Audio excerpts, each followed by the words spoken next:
Here's a number that I want you to sit with for a second. 95%. MIT ran a study on 300 real enterprise AI projects. 95% of them produced little or no measurable impact on the bottom line. So it's not the demo. The demo looked great. The deployment was the issue. That's the part where the model really has to exist live inside of a customer's environment, in a real company next to legacy systems, dirty data, compliance rules, and all the humans that didn't ask for this. The model worked, but the deployments didn't. So why does that matter to you? And why am I doing this episode solo? It's a little bit hot off the press because the two biggest AI labs on the planet just looked at that 95% number. And instead of building a better model, they did something that should make every single advisor, agent, MSP, VAR sit straight up in your chair. They got interested in your business and they raised billions of dollars in private equity money to do it. So let's get into it.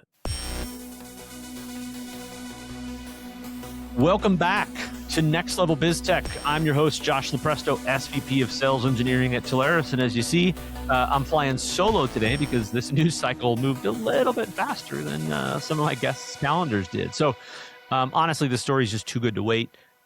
Today we're not talking about orbital compute. We're not talking about SpaceX IPOs, the looming Anthropic and OpenAI IPOs. Today, it's just about AI and models. I think there's some great stuff that we want to chat on. So let's set the table here on the models first, because you can't understand the rest of this without it. So we are sitting in what I think is no exaggeration, the most concentrated stretch of model releases in history in this industry. Because in the span of basically, a month, you've got OpenAI shipping out GPT-5.5 and then 5.6 coming out. Google rolls out Gemini 3.5 Pro. Anthropic drops Claude Opus 4.8. Not even talk about what happened with Fable and, these regulatory captures or whatever you want to think about, why this got blocked and what the government's thing about Fable getting pulled was. But that doesn't even also count in before you get into these open weight models, right? You got north of 500 models your customers can theoretically build on. So there's a lot happening in this compressed news cycle. So here's the thing that I need you to internalize, because this is the whole game. The model is no longer the hard part. Say it again. The model is no longer the hard part. So for a decade, think about this, you had these smartest engineers on the planet. They wanted to work on the model. That's where the status was. That's where the money was. That's where the frontier was. We talk about these frontier models. So that's something in the last 12 to 18 months, the frontier was here and then it moved. The benchmarks, they all keep climbing, the capabilities, it's all there. These models can pass this graduate level exams. The problem is, for the vast majority of businesses, the use cases, it looked like they solved them. So if the model is solved, where did all the difficulty go? Well, it didn't disappear. It just moved a little bit. The cheese moved. So where did it move? It moved into the integration layer. So it went from, which of these 40 models do I actually route this all these workloads to? It moved into all the rest of it. It moved into the evals. It moved into the test harness that catches the hallucinations before they ship. It moved into RAG. It moved into the data is a mess, Mr. Customer. I'm sorry. Into, let's chain 5 tools together, and if any one of them breaks, then the whole thing fails. But it also moved into compliance. It moved into security, and then it moved into, wait a minute. Can this thing actually touch our customer records? Like, have we really thought through this? So where's the kicker? The kicker is for anyone running in production. So think about this. If you've got 3 frontier models with all 3 different vendors, they're landing in, new stuff landing in the same 30 days. Single vendor lock-in has never been more expensive than it is right now. Bezos gave this example. It was about innovations are about a door. What door can you go through that closes and you cannot open to go back through, right? That's a very thoughtful innovation. You've got to think through it versus other doors. We can test, we can try. So this idea of single vendor lock-in has never been more expensive, I think, than it is right now. So what's the move? In my mind, the move is multi-provider. The move is a router. The move is pinning your versions so OpenAI doesn't silently upgrade you under the hood and break your customer's workflow on a Tuesday. We all remember that. Anybody that's kind of supported IT and tech, the Windows, Windows Tuesday updates. You'd come back in and all those things, Patch Tuesday, that would, break the machines and we'd have to patch them and fix them. So I want you to hear a little bit about what I just kind of talked about. This isn't a product problem anymore. This is an architecture problem. This is a strategy problem. This is a who do I trust to help me navigate these 40 AI models and these vendors to help me, the customer, not get fired problem. So what is this? This is a services problem. So let's talk a little bit more about what actually happened in May, because that, I think, is probably the part here that reframes everything a little bit better. So within a matter of days of each other, you got OpenAI and Anthropic, the two front runners, both stood up dedicated businesses whose entire reason for existing is to put engineers inside of customer organizations to make the AI actually work. It's not about selling the model. Everybody's got tokens. They're all going to sell tokens. It's deploy it. It's babysit it. It's integrate it. It's make sure that it really survives contact with the reality, right? The reality of what these customer environments look like. So let's think about OpenAI for a second. OpenAI calls their deployment company DeployCo for short. How creative, right? So look at that structure, because the structure kind of tells you everything. You got to follow the money a little bit. So they launched a $10 billion pre-money valuation. They raised $4 billion into it, and OpenAI kept majority control. But ask yourself, who are the investors? It was for OpenAI, it was 19 global partners. And that's the part that maybe, put my coffee, my Red Bull down here for just a minute. It's three of the biggest management consultancies on earth: McKinsey, Bain, and Capgemini. Those three are investors in it. So think about, what does that mean? McKinsey buying equity in OpenAI's consulting arm. So the consultants are paying to get in the room, and that is the room that you are already in. So let's go to Anthropic then for a second. Anthropic ran the same play with just a little bit of a different jersey. It was a $1.5 billion joint venture with Blackstone and Goldman to just same thing, embed their engineers in their financial services customers. So by that way, you think about it, Goldman's kind of backing both sides a little bit. So the smart money is, it's not about picking a model. It's about betting on the deployment layer, regardless of who wins the model race. I think we've all seen from the news cycles that it's just hard to keep up. There's going to be a lot of models. So time for the magic word. The magic word behind all of this is FDE, forward deployed engineers. So, it's not a new idea per se, right? You've seen that in the CX environments. You've seen that in other environments. Palantir kind of invented this years ago. The forward deployment engineer is not somebody that sits back at HQ, just lobbing some software over the wall. They go sit at a customer. They learn the customer's workflow, their data, their actual mess, and then they kind of bend the technology to fit it. They're, I guess you could think of them as half engineer, half consultant, half therapist. We're like full-time therapists sometimes. So think about that from a jobs perspective. I think it's one of the hottest jobs out there in AI right now. These ran some numbers on this. The jobs on the postings for FDEs are up like 800% year over year. Comp is insane. It's mid-level, it's 380,000. Principals at these frontier labs, though, somewhere between 600 and even up to 7 figures. You believe that? 7 figures for the principal engineers. So the labs are throwing money at this like it's, the model team. They were all racing to build in 2023. So if you step back for a second and you think about why would OpenAI, a company whose entire, ethos is we build the God tier models. Why would they turn around and raise $4 billion of private equity to build a consulting business and staff it with people who fly out and just sit at the customer site? Because they figured out the same thing that I think the MIT study figured out, which is the model is not the product. The outcome is the product. We've been talking about that for a while on this podcast. It's the business outcomes. It's less about, the techie, the bits, the bytes. It's so hard for me and others as engineers to not want to go into those bits and bytes, but your customer's trying to solve a business problem. And so in this case, the outcome is the product, especially as we're talking about AI. It's so outcome driven. And the gap, I think, between the model and the outcome, it's filled with humans. No surprise. The private equity money is the tell. PE doesn't chase the technology, right? PE chases durable cash flow, stickiness, and just longevity.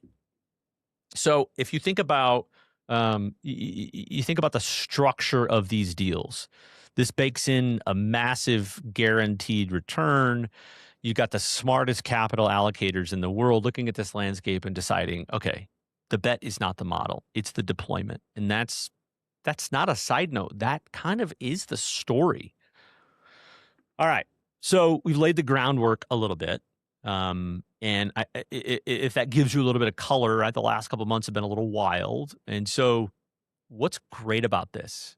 The great part about this in my mind is that this is such validation for the channel. It's crazy. So let's connect you all the way back, right? If you're listening to this and you sell technology for a living, what I described should get you very excited and feel like a tailwind. I don't look at this as a threat. And let me kind of explain why, right? It's an abundance mindset.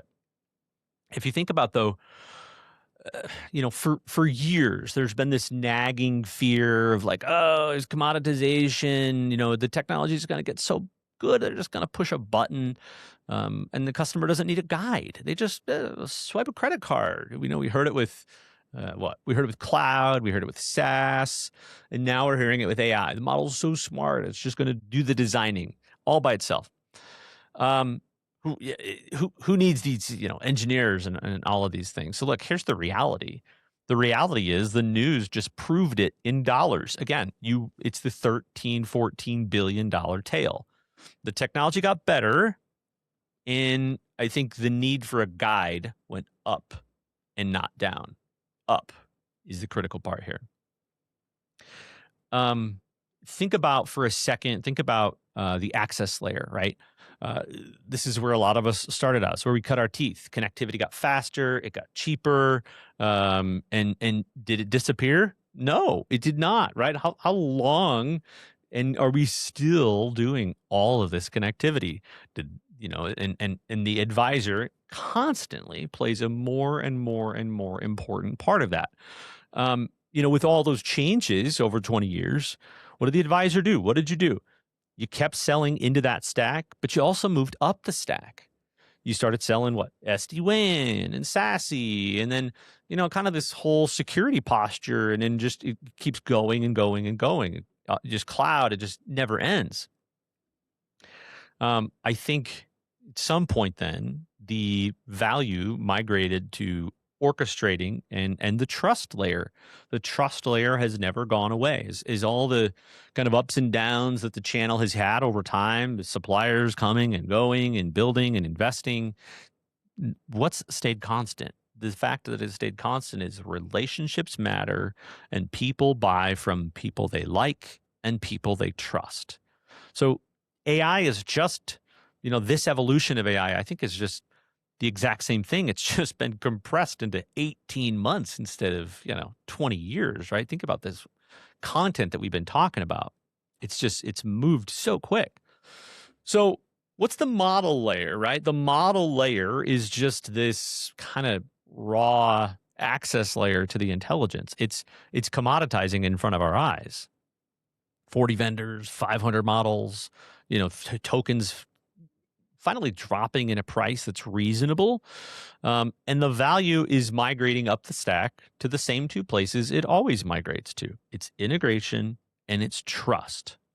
So, what's the great part about this that I think these frontier and these deployed labs cannot do? The part that I believe and I've always believed is that we've believed is structurally yours. So OpenAI and Anthropic here are pointing their FDEs at the Fortune 500, JP Morgan, all of those guys, the giant financial institutions. They are big enough accounts to justify $1 million engineers flying out and sitting on site for 6 months. That's crazy. Maybe the math works at the very top of the market, that top 1%. But as I've learned, scaling a business is hard, and there's a lot that comes with that. That math does not work for the mid-market. It does not work for the remaining 99%. It doesn't work for the regional manufacturer, the multi-site healthcare. That's all of these things. The mid-market, the SMB, that is the bread and butter of this channel, right? It's 99% of the market that's out there. So I don't think the labs even understand those accounts and never would consider putting an embedded engineer in those accounts. But the thesis is those customers all still need our help, and they can't do it with these labs that we're talking about. The economics just don't support it. So what do we do then for how do we deploy and keep deploying AI like we have been? You all have done some amazing things this past year. For anybody that isn't a Fortune 100, right? Who's the forward deployed engineer for the mid market?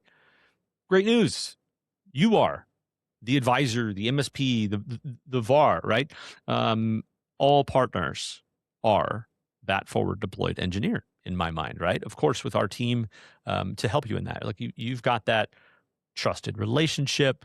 You already know the customer's environment, and I've seen it time and time again. You already get the phone call every time. Who do I go to for this? Who's a good fit here? Who? This is no different. So there's if you think about these labs that we're talking about, there's a second thing that these labs structurally can't be. Even in the enterprise, they can't be neutral. Right. And that's the beauty of this channel is you all are neutral. You are trying to put a solution in there that is the best fit for the customer forever, not for right now, not for, these ebbs and flows. That's the beauty about it.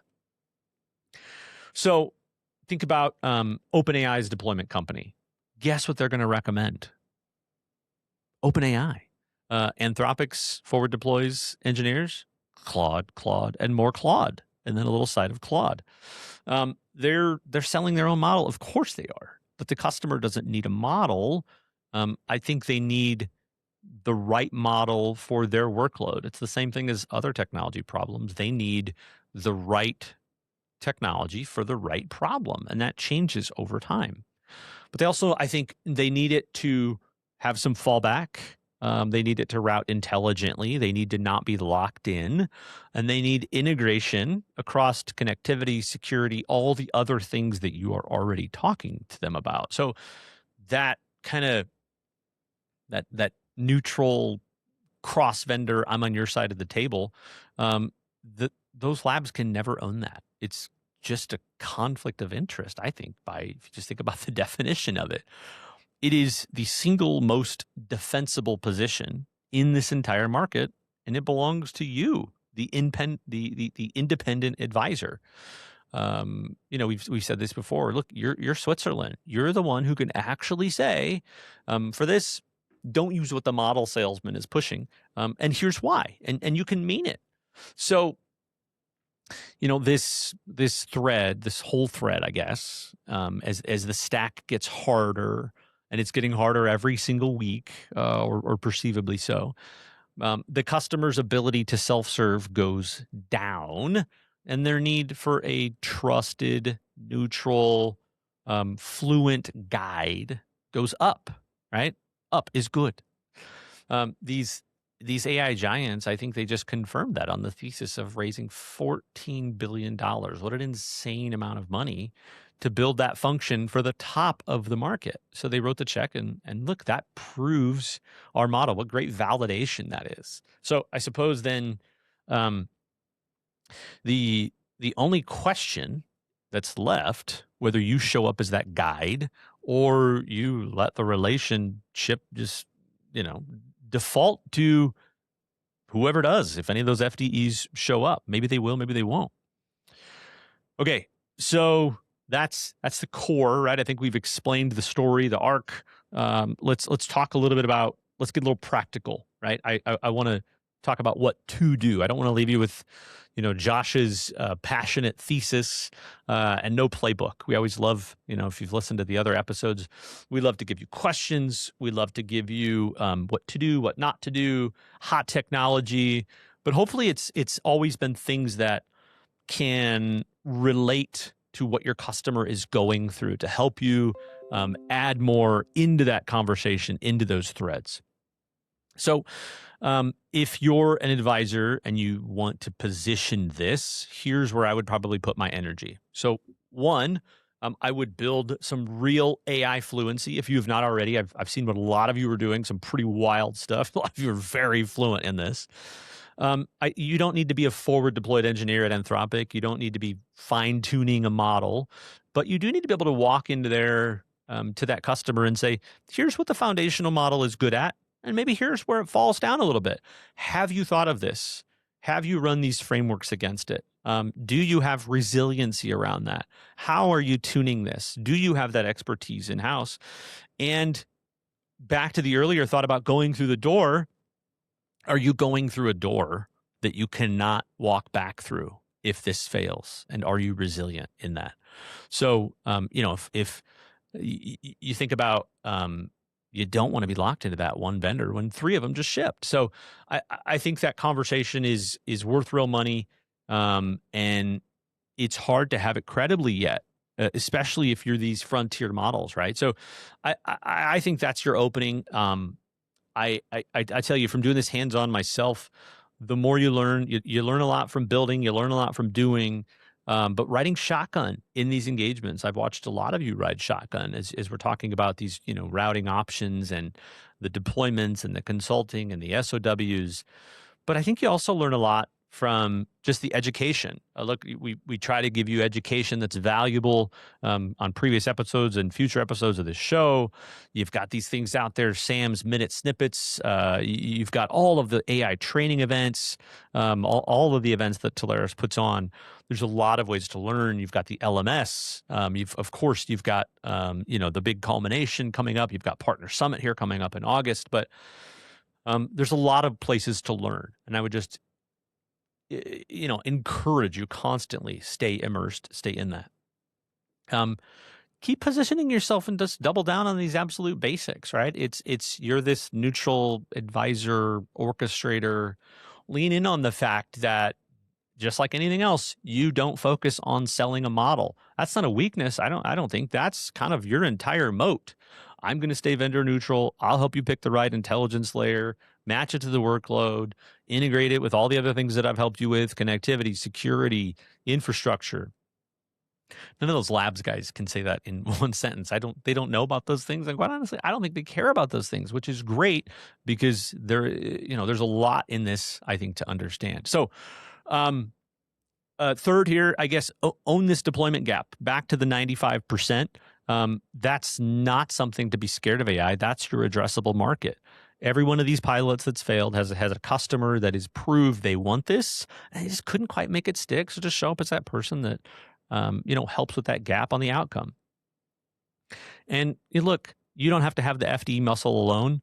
This is what we're here for. This is what the engineering bench is for, the relationships, the architects. These are the people that are here to help you from our team, ourselves and the suppliers. Look, you've got that group. And,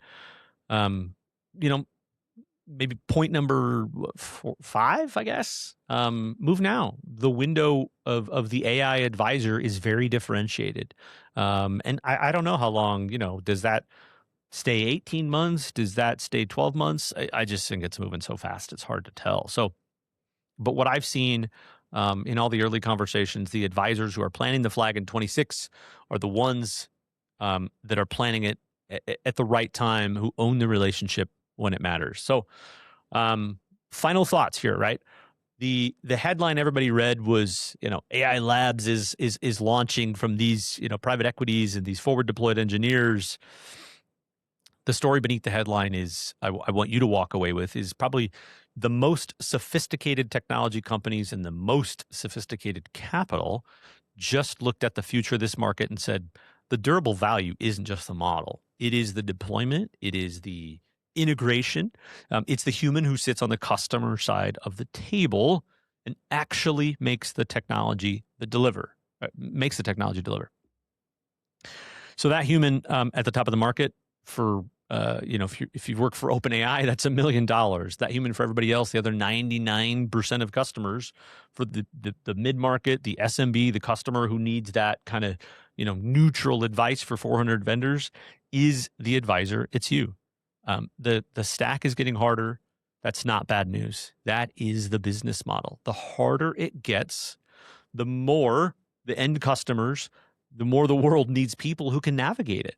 And these guys just paid $14 billion to confirm it. So looking ahead here just a little bit, keep your eye on whether these FDEs, as you hear about that in some of your customer accounts, and just watch how fast these orchestration layers mature. And we're going to keep an eye on where the next opportunity opens up. And just like we try to bring you hot topics here, we'll keep tracking it. So look, that's the story for today. The AI giants validating the $14 billion tell, I think. So look, if this helped reframe how you're thinking about AI in your practice, in your agency, share it with someone who needs to hear it, share it with the team.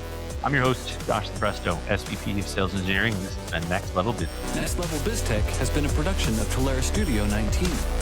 Please visit Telarus.com for more information.